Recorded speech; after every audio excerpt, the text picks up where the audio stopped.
Halo Lur, balik lagi sama saya Zero Hafiji Review. Kali ini saya akan membahas tentang film inspiratif bagi anak-anak muda. Saat menonton film ini, jiwa rebahanku bergetar. Emang kenapa Bambang?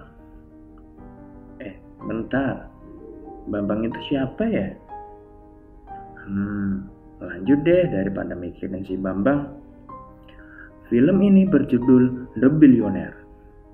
Film yang diadopsi dari kisah nyata menceritakan tentang seorang anak muda bernama Top Ittipet yang mempunyai ambisi besar untuk menjadi seorang pengusaha muda yang sukses. Kalau kalian pernah ke minimarket, apakah kalian pernah membeli sebuah snack yang namanya Taukenoi? Itu loh jajanan rumput laut yang isinya cuma 5 lembar, harganya mahal. Daripada penasaran, ayo kita kupas tentang lika-liku perjuangan dari Top Ittipet.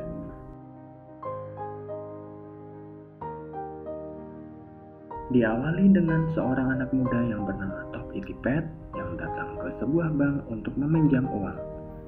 Ia ingin meminjam uang sebesar 10 juta baht.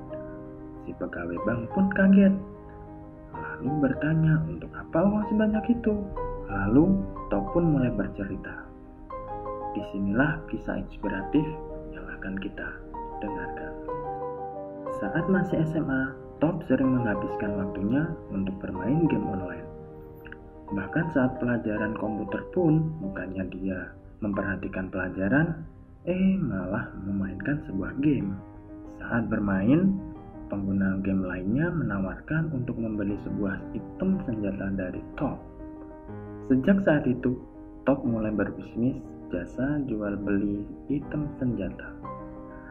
Dia meminjam akun bank pamannya untuk mencairkan hasil penjualannya. Dari hasil penjualan Top itu, dia membeli sebuah mobil baru.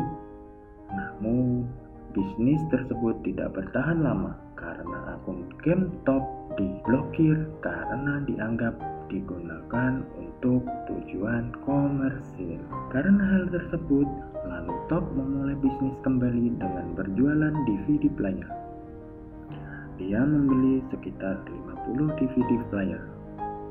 Namun, setelah dicoba, banyak DVD game yang rusak. Oleh karena itu, Top membawa kembali semua DVD player tersebut ke toko tempat dia membeli dengan niat mengembalikannya. Namun, barang tidak dapat dikembalikan karena DVD tersebut adalah DVD bajakan. Dia akhirnya disuruh kuliah oleh ayahnya dan akan dibiayai oleh ayahnya. Namun Top menolak. Top tetap kuliah. Namun, biaya kuliah dihasilkan dari menggadaikan jimat warisan turun-temurun dari keluarganya. Saat perjalanan pulang, dia lapar. Lalu dia melihat ada pameran makanan untuk mencicipi makanan gratis. Dia akhirnya terkejut oleh mesin pembuat kacang dan ingin berbisnis berjualan kacang. Dia memulai bisnisnya dan melakukan survei, riset, untuk mendapat ide dari penjualan kacangnya. Akhirnya, dia menyewa stand di dalam mall. Top lebih suka menghabiskan waktunya untuk berbisnis daripada kuliah.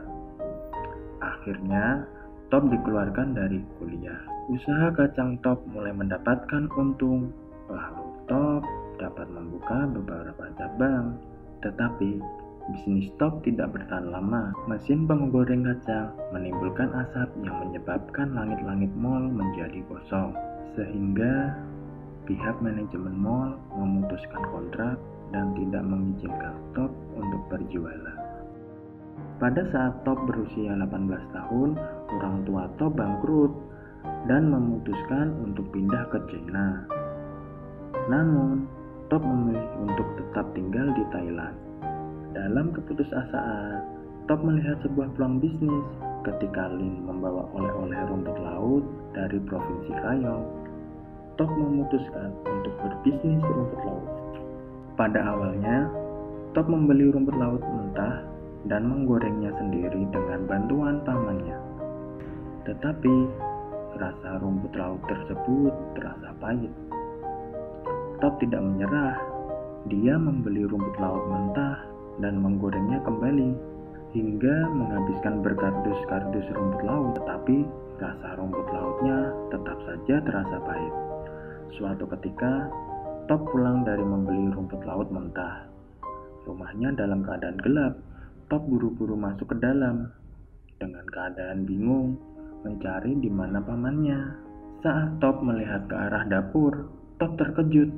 Pamannya tergeletak di lantai karena terlalu memaksakan diri menggoreng rumput laut.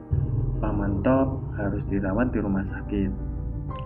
Keesokan hari, Top kembali menggoreng rumput laut mentah dan rasanya masih tetap sama, terlalu pahit.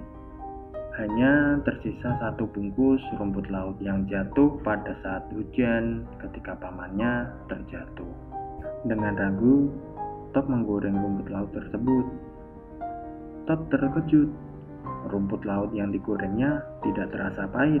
Akhirnya, Top menemukan cara agar rumput laut tidak terasa pahit saat digoreng, yaitu dengan diembunkan atau dicelupkan ke dalam air sebelum digoreng. Bisnis rumput laut Top sangat diminati oleh masyarakat, tetapi tidak cukup untuk mengembalikan orang tuanya ke Thailand. Top berinisiatif untuk bekerja sama dengan 7-Eleven untuk mengembangkan bisnisnya. Kerja keras Top untuk produknya diterima di 7-Eleven membuahkan hasil. Top menjadi pengusaha yang sukses pada tahun 2010. Penghasilan per tahun mencapai 1.500 juta baht. Wow, itu sekitar 450 miliar rupiah. Mempunyai 2.500 karyawan dan mengirimkan produknya ke 6.000 cabang 7-Eleven, mengekspornya ke 27 negara di dunia, hingga dapat mempunyai perkebunan rumput laut di Korea Selatan. Wow, luar biasa. Sungguh-sungguh luar biasa. Gimana lur? Apakah kalian terinspirasi dengan kisah dari pengusaha muda Top Pet?